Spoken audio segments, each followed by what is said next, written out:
I'd like to introduce to you our dearest Suzana Simoes.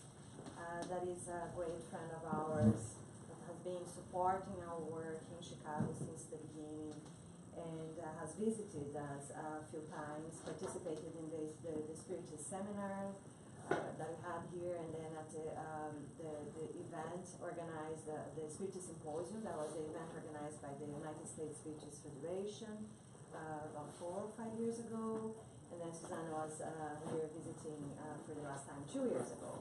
So we love to have Suzana here. If it was up to us, we would have her here, 4 or 5 times a year, so great. So we basically would like Suzana to move here, right? With her beautiful family that we are very grateful for sharing Suzana with us. So Suzana, professionally, she's a physiotherapist that has been working for a few decades, right, in her field. And as a spiritist, Suzana is a wonderful spiritist speaker that is working especially to disseminate spiritism in English. And that is much needed work that we need for the English speaking world, right? Not only the US. Suzana, we welcome you once again. We are very grateful for really are. And so without further ado, I'd like to invite you to talk to us about love. Thank you. All right, my dear friends, good morning to everyone. It's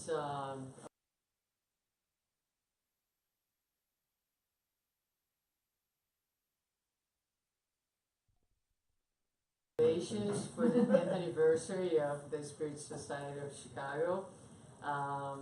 As Daniela have said, we have been not so physically present because of, we have a pretty busy life down in Miami.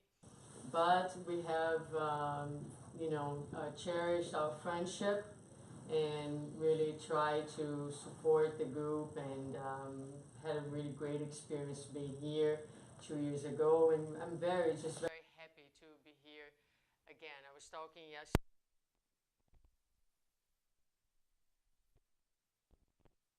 ago, right? And you wait the whole year, and then the time comes closer, you get so excited, and the next thing you know, boom, it's over.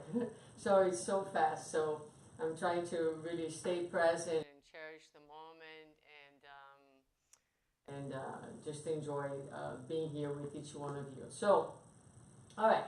So we started our day with a beautiful, beautiful song that raised our vibration from our friend Greg, and then Daniel spoke to us about the Spiritist Center.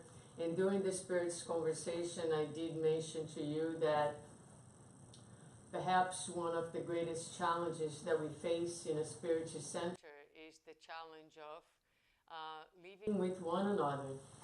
And I do believe that once you join the Spiritist group and become part of the team, you're signing up for a PhD in relationship management and in an invitation to put into practice the very same things that we learn in the gospel and that we can speak so easily about, but it's not so easy to live the message. If it was, we wouldn't be here in this planet of trials and expiations. We are, because we still struggle very much with the issue of love. And so I thought that would be a good topic, a good contribution to explore a little bit. And I will do that in 2 parts today. Talk about love. And I will start by mentioning love in a big scale, meaning bringing the meaning of love, how love is present in our daily lives, from our creation to our final destination, to the very purpose of our existences, as well as we're going to talk about the challenge and the invitation to learn to love, because love is something that can be learned, and that is the purpose of our lives. And then finally, we'll talk on this first part a little bit about the role of relationships, how relationships are instrumental for the learning of love. So, starting from the beginning, I will like to cite the spirit Leon Denis in the book Life and Destiny, where he cites the love is the source from which God created all beings. And he continues on by saying that at the same time that the spirits receive the vital effusion, meaning the principle that gives them life, they also receive, according to Leon Denis, what he calls the affective principle. And this principle is destined to grow and to blossom through our consecutive lives and incarnations. And finally, he says, a little bit further in this paragraph, that the soul will acquire its full development and will understand celestial life, which he defines as being love, and will partake in this life. So full development will come the day that we understand celestial life, because celestial life is love, and the day that we are able to participate in this life. So if we break down these definitions from Leon Denis, what he is telling us is this: love is the source from which God created us. So our very beginning is from love. God places the affective principle within our souls, which means that the purpose of our existence is to develop this seed, this potentiality. We all have the potentiality to love within ourselves. So it is the source from which we are created. It is the very purpose of our existence. But then he closes by saying that celestial life is love, and celestial life is also our final destination. So beginning and the journey, always about love. Then in Genesis, on chapter 12, item 26, is a chapter that talks about the creation. And so in there is a sentence that says, "Let us make man our image and likeness." So we are the image and likeness of God. How do we interpret that in Spiritism? So if we go to question 1, which everybody who has been a Spiritist for a while knows very well, God is defined as the primary supreme intelligence of the universe. And if you go to question 76 of the Spirit's book, we learn that the spirits are defined as the intelligent beings of the creation. So very much like the Father, like the image of the Father, we are also intelligence. God being the supreme intelligence, and we are being the relative intelligence that populate the universe. But there is another component to the definition of God, and we find that in the Gospel of John, where it reads, "Whoever does not love does not know God, because God is love." So, whoever does not love does not know God, because God is love. And when we go to the Gospel according to Spiritism, we learn in chapter 11, item number 9, that love is the divine essence. And from the beginning to the very end, you possess in the depths of your soul the flame of the sacred fire. So God is love, and in the essence of who we are also love. So we are like gods, because like God, we are intelligence and we are also love. So this is just the introduction. So when we talk about love, the first thing that I think is important for us to realize is that love permeates our lives. It's everywhere in our lives, no matter how you look at it. If you're looking at the beginning, if you're looking at the end, if you're looking at the journey, if you're looking outwards, or if you're looking inwards, love is everywhere. So from that, we go to the second part, which is if we have the affective principle within us, the purpose of our existence, like with any other virtues that we have in potentiality, is to nurture and to develop these virtues. So Joana de Angelis, in the book Mining of Love, she says that love can be learned. And she gives us a reference when she says that Jesus and love are terms of the same reality. So love can be learned, and if Jesus and love are terms of the same reality, he is the reference for us to learn what love is. So we can have a beginning point to guide our exercise of learning to love. So, in the Gospel of John 13:34, we find the passage where Jesus said, "A new command I give you, love one another." But that was not the end of the sentence. He said, "Love one another as I have loved you, so you must love one another." So the question is, how did Jesus love us? What are the characteristics of his love? Because this is a command. This wasn't an invitation. It was a command. If you want to be happy, if you want to find happiness, do as I am telling you.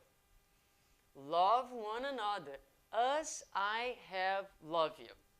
So we're going to spend a little bit of time attempting to understand a little bit the ways in which Jesus loved us. You would agree with me that it was a little different than the way that we love one another today, correct? Yes. All right. So I'm going to use a few passages from the Gospel and from the New Testament to look at the characteristics of Jesus' love. The first one is the very well-known statement in Spiritism that says that without charity, there is no salvation. So in Spiritism, we know that we understand salvation as peace of mind, right? If you go to bed at the end of the day, put your head down on a pillow, and your conscience is in peace, you're saved. You're saved from your own inner turmoils. That's what salvation means. So, without charity. Now, how do we define charity? Charity is defined as love in movement. It's love that moves from point A to point B. It's love that flows. So the love in Jesus is a love that was constantly flowing. Which passages of his life tell us about love flowing from our Master? One of them is the passage of the woman who suffered from hemorrhage for so many years. In fact, decades. And so we know that for 12 years she was suffering from that horrible disease, that she was constantly bleeding, and she had looked for help in many places, different doctors, different ways of healing without ever finding the cure for her case. And she was very self-conscious. In this description, I'm not making this up, you can find the book Good News by Humberto de Campos and the books by the Spirit Amélia Rodrigues that narrate many passages of Jesus. And so we learn that she was very self-conscious of her state. And she was so self-conscious that she didn't want to stand up and speak to Jesus because she didn't want to bring attention to herself. So she's on the ground. She is close to Jesus, and she realizes in her faith that it would be enough to touch his garment and that she would be healed. And she does. And in the moment that she touches his garment, Jesus, perceiving, and this is how it's described in the Gospel of Mark, perceiving in himself that the power proceeding from him had gone forth. What is he talking about? The power proceeding from him, if not the power of love, constantly flowing. Constantly flowing. He, different than us, didn't have to think, I must love this person. He simply loved. Love in him was a constant flow, so much so that anyone who was ready to be healed, just by being next to him and open, would attract that flow of love and would heal himself or herself, which was the case of this woman. And so he will say, who touched my garments? And the disciples next to him are going to say, you see the crowd pressing in on you and you say, who touched me? In other words, are you crazy? What are you talking about? But he was fully aware of his own self, his own energy, and he knew that someone had touched him in a different way. Another way to look at this is in the English language as well as in the Portuguese language. We have verbs. They're intransitive or transitive. If you don't remember your grammar too well, right? So a transitive verb is a verb that actually have a direct object or something or someone who is the recipient of the action of that verb. An intransitive verb does not require that. So if I say, I died, that's it. There's no complement for this verb. I arrived, that's it. I arrived, right? But if I say, I loved, you love something. You love someone. Okay, so we ask for a complement. So in Jesus, the verb to love, which is a transitive verb that requires a specific complement, became an intransitive verb. In other words, he loved, period. There was no who, there is no where, there is no where you come from, what do you bring, what do you look like. He was love. Jesus loved, period. So, of course, that these characteristics of his love, right? This constant flow and this ability to be an intransitive verb, to transform the essence of a verb from transitive to intransitive. Those are references, right? So the purpose of the talk is not to make anyone leave here feeling horrible. On the contrary, right? It's to make us to have a reference and to be aware of what, when he said, love one another, as I have loved you. Okay, so what does that mean? Because we have heard this before, probably most of us, but what does it mean? And it is through the understanding, the exploration of what it means that will give us the light and the reference for us to do our daily self-analysis. And we're going to talk a little bit about that later when we talk about self-love and how do we do that. Because it's not meant to be a process where we crucify ourselves, but a process where we promote ourselves by being aware of our limitations and taking advantage of this awareness to make it a moment of transformation and growth. But I am deviating from my point here. So that's the first characteristic, okay? Now, the second characteristic is interesting because Daniel brought up in his presentation this passage saying that was one of his favorite passages, one of them in the New Testament. So it's the passage of the Samaritan woman. And so in this passage, the Samaritan woman comes to draw water at the well. And Jesus says to her, will you give me a drink? And the Samaritan woman said to him, you're a Jew and I'm a Samaritan woman. How can you ask me for a drink? Because that was a no-no at that time. And Jesus said to her, if you knew the gift of God and who is that asks you for a drink, you would have asked him and he would have given you the living water. Everyone who drinks this water will be thirsty again. But whoever drinks the water I give them will never thirst. Indeed, the water I give them will become in them a spring of water, welling up to eternal life.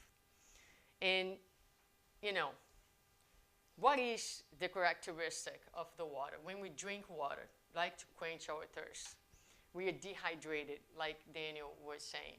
So the water has the power of reestablishing the homeostasis of the body, brings equilibrium, physical. It brings well-being. But have you ever been like super, super thirsty and said to yourself or asked somebody, do you have a really, really, really, if you were from Rio, you would say stupid cold Coca-Cola, right? Right?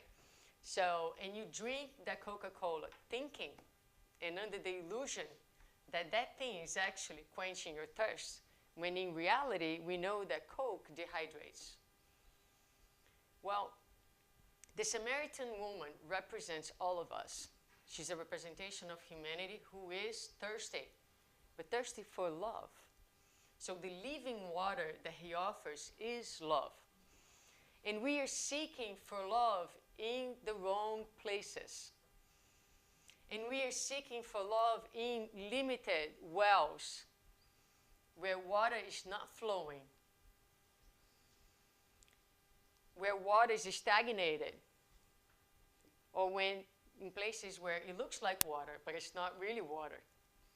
And so we continue to be thirsty and look for love in places where love is not, and in people and in situations that cannot truly quench our thirst for love. So the love that Jesus is offering us is a living water, is a type of love that reestablishes balance in our lives.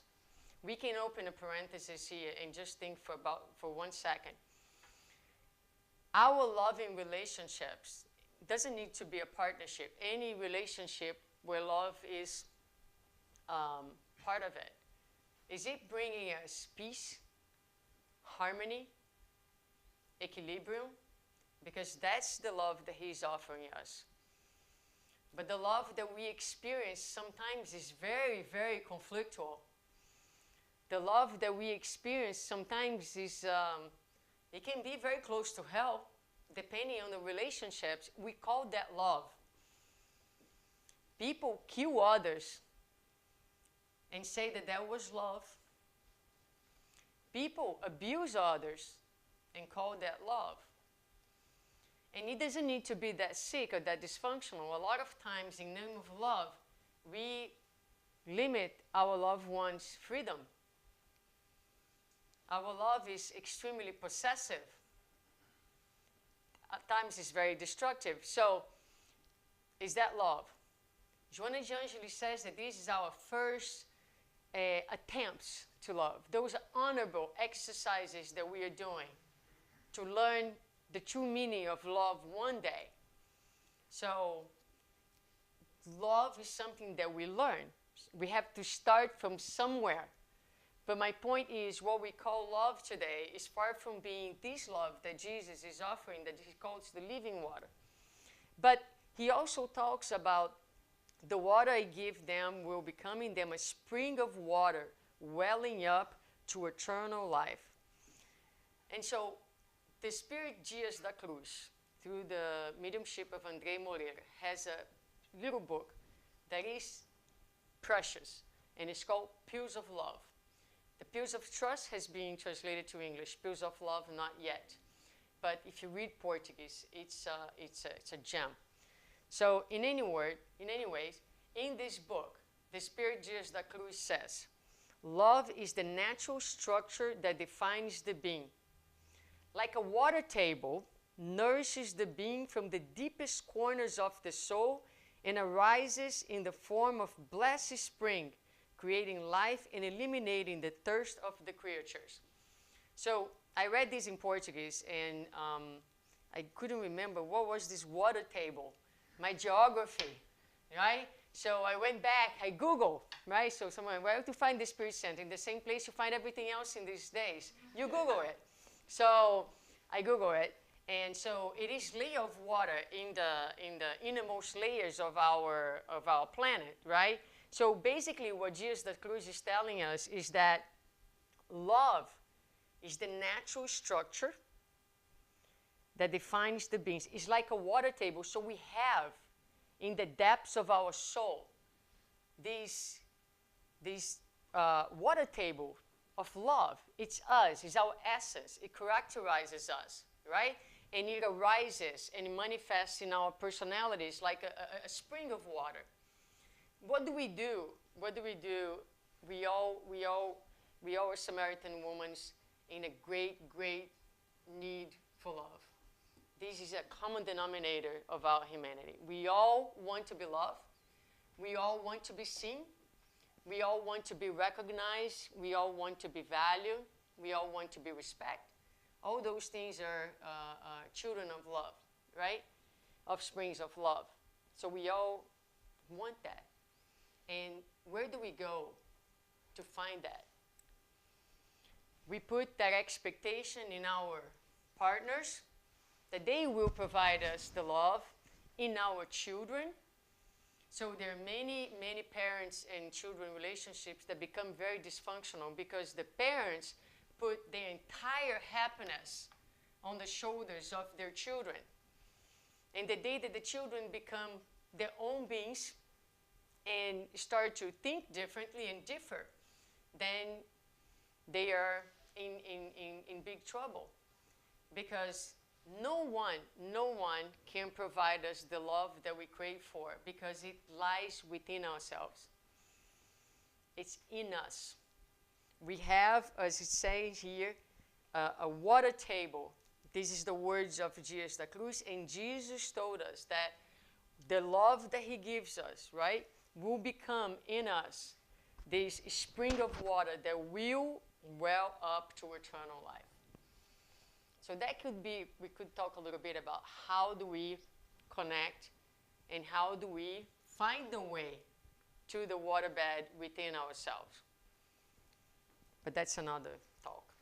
Okay, so the wise men of the time of Jesus, they actually were able to recognize in nature those characteristics. So an interesting passage is they recognize, for example, the difference between the Sea of Galilee and the Dead Sea.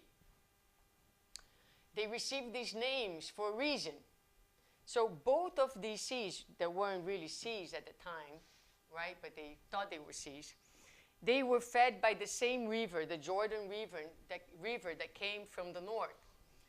But while the Sea of Galilee received the waters from the Jordan from the north and released them in the south, the Dead Sea received the waters and closed in itself.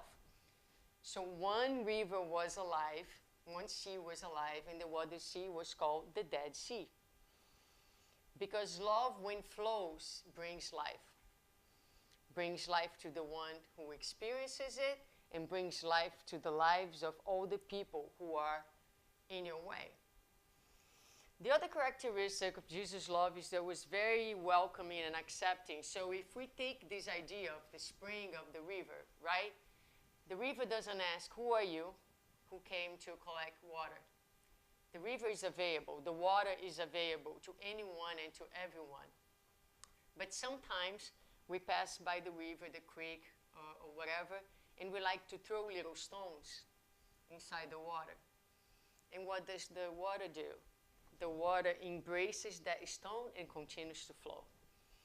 So this was also Jesus' love. Jesus' love was able to embrace all the stones and continues to flow in the absolutely same way, because Jesus' love had two important characteristics. It was filled with compassion and filled with empathy. So recently, I personally had this opportunity to practice some of these characteristics. And I think that this is truly the invitation. We can talk about these within the Spiritist Center, but Spiritism, the power of Spiritism is the ability to listen to the message and really bring it to the very small moments of our daily lives. So whether you're Brazilian or you're American, you went through elections, right? You went through elections. And so I had a position in both elections, right? And many people throughout this process, especially if you're Brazilian, you witness friends who became enemies in a very sad process. But it gave me the opportunity to truly do this. I mean, empathize. The people who thought different than me and want different things than me, why did they want that? Where were they coming from? What kind of needs and pains they had inside that led them to want what they wanted? So this is the practice of love at our reach, within our reach. We cannot yet love our enemies, although this has been proposed. I don't know if you heard about it, but someone said that we should love our enemies. And I'm watching this whole elections taking place, and I'm thinking to myself, how far are we? We have yet to learn to love our friends, because our love is so incredibly conditioned. I love you as long as you agree with me. I love you as long as you think I am cool. Because the moment you think that I am uncool, somehow, in some way, believe me, I like you less. I like you less. That's how childish it is still. Emotionally, we are so little. Spiritually, it's great to say that we know all these things. But the invitation today is that we really, really take all this incredible knowledge that has been given to us and really decide to take a step further, which is with kindness and compassion, look at where we stand and look at and really want, because let me just open a parenthesis here. To do evil, you don't need to do anything. Indifference is just enough for you to do evil. But in our level of evolution, to do good, it takes actually effort. And I'm not saying this, it's actually written in the Spirit's book. You actually need to want to do good. And so it's an active movement that takes energy and effort. So we need to take these situations and take advantage of them to practice, to learn to love. And so the other aspect of love is renunciation. And so there is a passage in the gospel that actually in the gospel according to Spiritism is called Strange Morals. Is in the chapter of Strange Morals. And there are several passages, they're like not really well understood. And one of them is in the Gospel of Matthew when Jesus said, and everyone who has left houses or brothers or sisters or father or mother or wife or children or fields for my sake will receive 100 times as much and will inherit eternal life. So it seems a contradiction that Jesus would tell us to leave our families, right? Our mother, our father, in order to inherit eternal life. But what he is proposing here is that we put the things of the Spirit above our momentary links. And so a lot of times what happens is we are going to become aware of something that our close friends or our family is not. And in our love, what do we try to do? We try to convert them. But love, one of the most important characteristics of love is called respect. And God has respected our own time and our own journey. And so we ought to respect. We ought to respect where others are, understanding that there will be a time for them as well, and to move on. If people cannot walk with you, you walk. You continue to walk, doing your part, because as you move forward in your journey, you will become even more equipped to help the ones who are lagging behind. So a lot of times we have to renounce certain friendships or certain relationships and choose what it feels to be right for us in that given moment, respecting the other person. Now, let's talk about respect for a second, right? So I may have a disagreement with my friend Murilo, and I say to him, all right, I'll respect you, right? I respect you. But deep inside, my feeling is like, what a loser, right? Come on. You know what I'm talking about. So you say that you respect the other person's point of view, but deep inside, what you're doing is you say, you don't know any better, you are smaller than me, you are less than me, I know better. In other words, I don't see him for what he is, I'm disregarding his point of view entirely, and I'm disregarding him as a person. This is not respect. So the Spirit Jesus da Cruz, he says that respect is a legitimate manifestation of love. It confers the other person dignity, visibility, consideration, and life. So if I say to you, I respect you, that means, okay, we think differently, but I still think that you are just as worthy as I am. I see you. I understand that you have a different point. You are no less than me. So that's a challenge, folks. That's a challenge.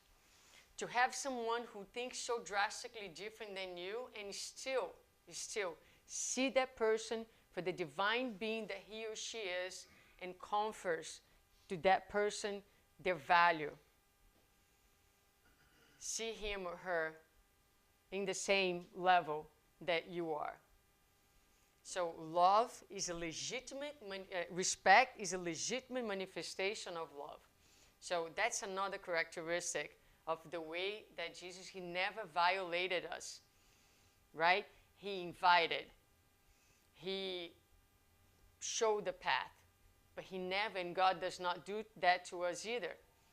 I wonder like how frustrated our spirit mentors and guardian angels get with us sometimes when we are like rebellious and stuck in certain points. And they just stick by us and give us the time and let life do its work and give us the support because they love us, because they respect us, because they see us for what we are. And finally, the last characteristic that I want to bring is inclusion. So if we look at the passage in the Gospel of John, where there's a description of the moment of the crucifixion, right? So the disciple narrates that Mary, his mother, was at the bottom of the cross. And in her pain, which is unthinkable, she looks at him and she says, "My son, what have they done to you? My son, what have they done to you?" And from the cross, he gives us a big and meaningful teaching about our human family. Because he says to her, "Woman," looking at the beloved disciple next to her, he says to her, "Woman, here is your son." And then to the disciple, he will say, "And he's your mother." In other words, in that moment, he gave us another example of the scope of his love. So who is your mother? Who is your father? Who is your son? Who is your brother? So the teaching that love should be extended to absolutely everyone. So what does that mean? So I work in a Jewish facility. And it's not at all Jewish, but they have the Jewish holidays, the Jewish traditions, and sometimes you see more Orthodox Jewish folks visiting the facility. So I'm exposed to that. And I've been there for many years. And I remember in the first years right? Thinking how weird these people are, right? They are so weird, right? And then you hear about the holidays and all the things they do, and like, you know, seriously, the sentiment was like, they are so behind, you know? They're so behind. And that is an illusion. And that is such an illusion. And this sentiment we have each day in our lives. Each day in our lives. Every time we see someone different than us, right? We tend to point out the difference. And when we do that, when we comment on someone, putting that person down, basically what we are saying deep inside, behind the surface of the message is, I am different than you. You are there and I am here. We do that all the time. All the time. And so it's okay. It's okay because that's where we are in our humanity. What is no longer okay is to move on oblivious to those feelings. We can only grow. We talk so much about transformation, right? But you can only transform what you're aware of. If you continue on lying to yourself and saying that you're a great spiritist, and that you love, I love my friends at the Spiritist Center. Oh yeah, I love my family. Okay, fine, you've done a great job, but believe me, there is more work to do. And humbleness is our ability to recognize the darkness, our limitations, our humanity, and still feel deep inside your value as a child of God. When we can have those feelings in balance, be fully aware of our smallness and yet aware of our divinity, we come to a place of humbleness. So we can only transform what we are aware of. So pay attention. When Jesus said, watch and pray, he did not say, watch what Daniel is doing. He said, watch carefully, watch closely your thoughts, your feelings. And have the courage to tell yourself, this is just where I am. This is not who I am, but this is where I am. And so from here, what is it that I need to change? What is it that Spiritism has told me? Why do I need to feel so superior? And that's another talk in itself as well, right? But this is, again, this is the practice. This is the exercise that we invited to do, outside, inside, to be in our Spiritist Center and everywhere that we are, more and more, flow. Ask less questions. Don't put conditions for giving your time, your attention, your patience. Don't ask. People come to ask for help. Don't judge them. Don't sit with them and ask what the reasons why are, where they're coming from. Be the flow. Be the flow. Be available.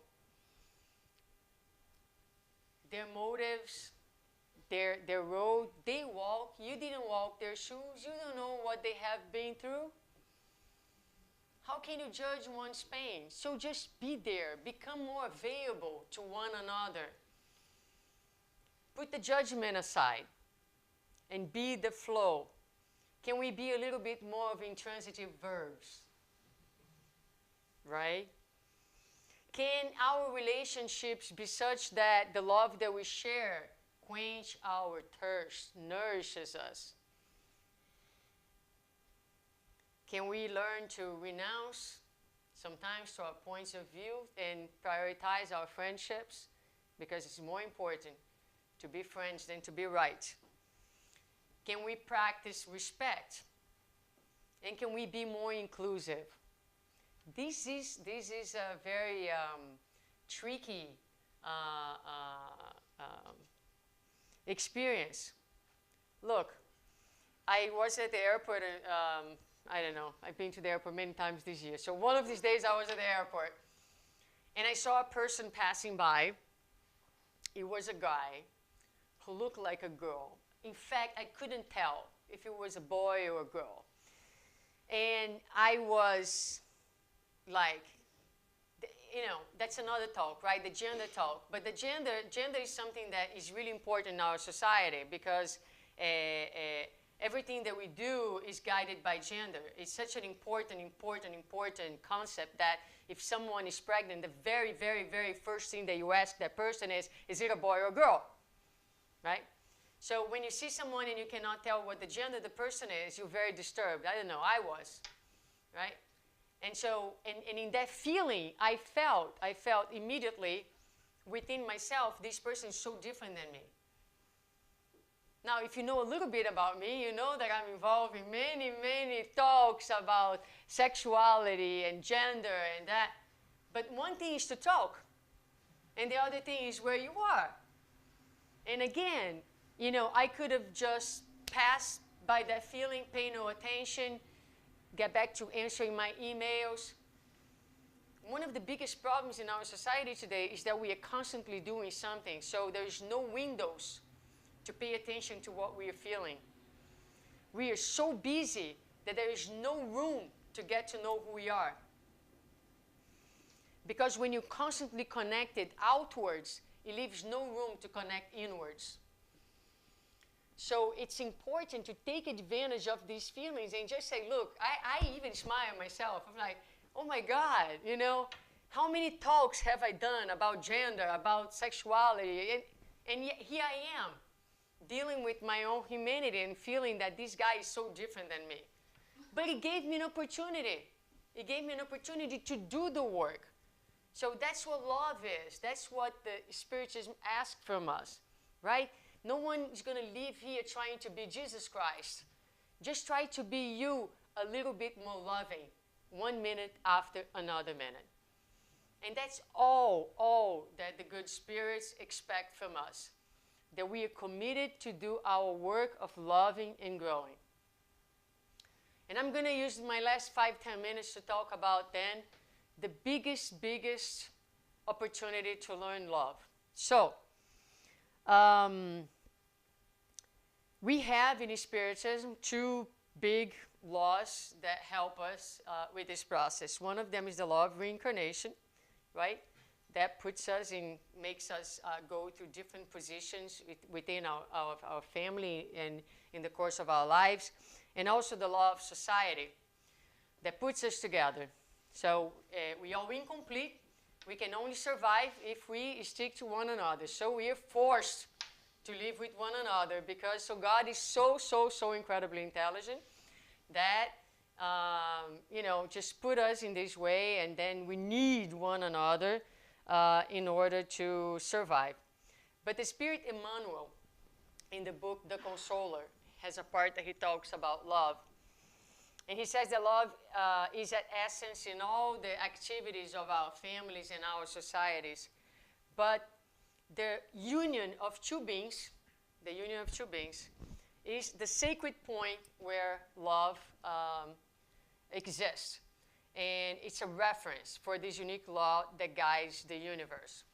So let's talk a little bit about partnerships and why are they so such a divine space for the learning of love. You have your children, and they say, oh, it's an amazing love, the love of a mother. But the children grow up and they leave. And that relationship is transformed. Your parents, when there is a good relationship, they continue to be your parents, but it changes, right? They become your friends, they become your partners in some way in life, right? I used to watch my mom doing lectures, now she watches me doing lectures. So, right? And so we are partners. When I have to do a lecture, I call her and I said, Mom, can you send me some references? So we became partners. With your parents, right? Your parents. Now, parents, like now I'm going to Brazil to see my father. He needs care.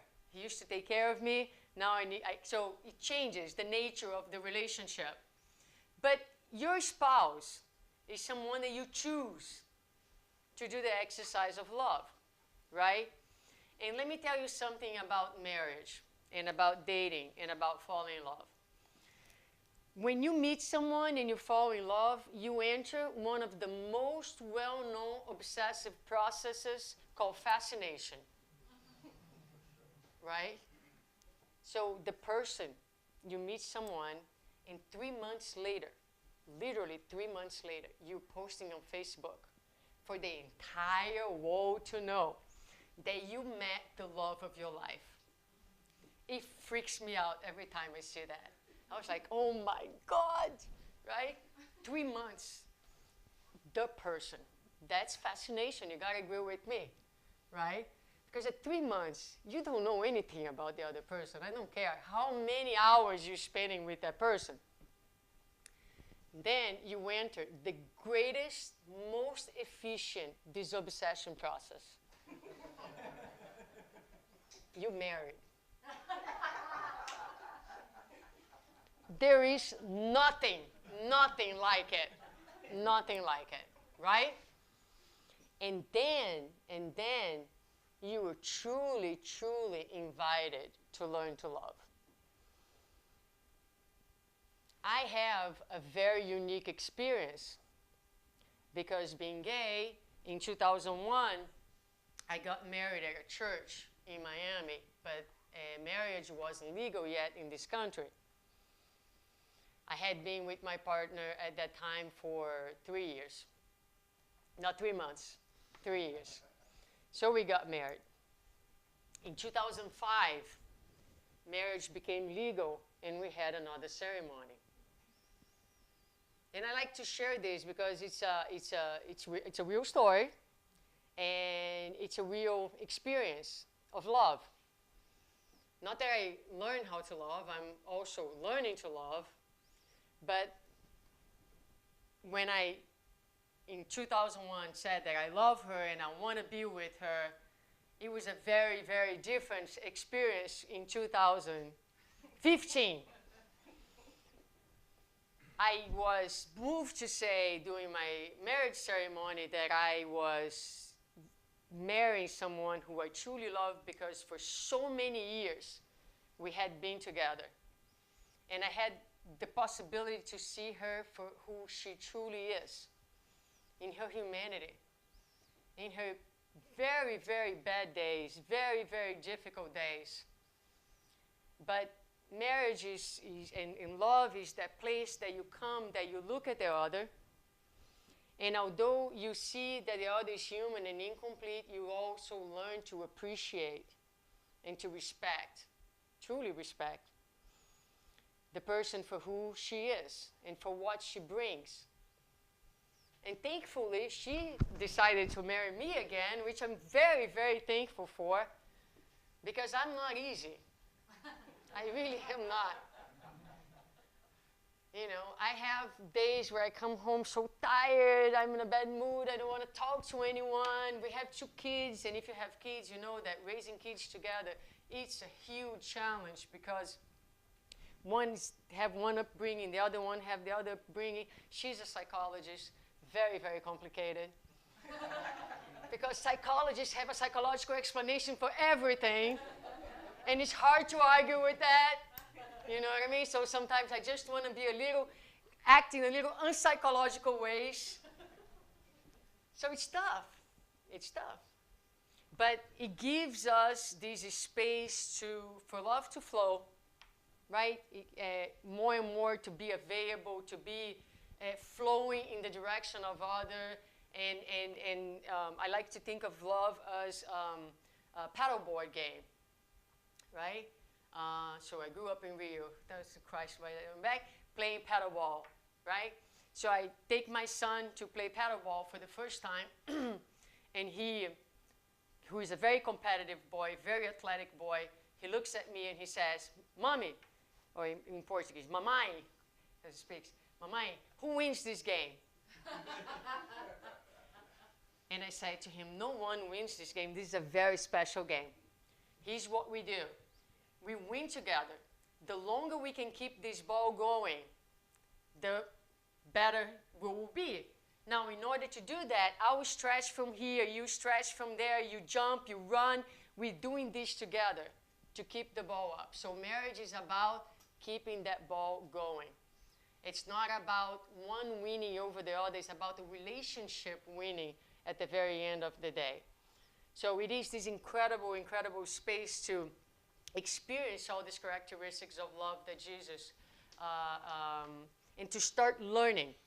It's a space to learn that and to expand that outside of our homes, into our Spiritist center, into our society. Being more available, letting it flow, being less judgmental. I remember, I'm going to finish, I promise. But so these little funny things comes to my mind. I remember the first times that I went, she's American, and I don't want to make that a label, but I will. So I remember entering her room, and there was clothes all over the floor. I was like, oh my God, that's so weird. She used to like undress and just put everything on the floor. I was like shocked. My house was like impeccable. There's nothing ever outside of the place, right? And then throughout the years, now there, no more clothes on the floors, but the drawers continue to be open, closets and drawers open and doesn't close. I don't get it, but okay. But no more clothes on the floor, right? But at the end of the day, you learn that those things are so meaningless, And what really matters is to have a good, solid partner that is home today with my kids so I can be here with you. And so this is partnership, right? And so this is also what I invite you to do here at the Spiritist Center. Build partnerships. There's so many things that we fight over. They're meaningless. A piece of clothes on the floor, or open drawers. Just let them be. Let them be. Because no marriage, and here we have also marriages, no marriages will survive if you want to win at all times. Marriages only survive, partnerships only survive if you win one day and learn to lose or let go on the other day. You have to compromise. So may God bless you all, and I appreciate the opportunity to come, to talk, to share a little bit of these thoughts. And Jesus is our reference. And I say to you, I think the most important thing is keep in your awareness and keep alive in you the desire to be with one another. I joke about relationships, but at the very end of the day, it's absolutely worthwhile. This is what we're here to do anyways, is we cannot evolve, we cannot grow alone. We need one another. So take advantage of this sacred space to grow and to love. Thank you.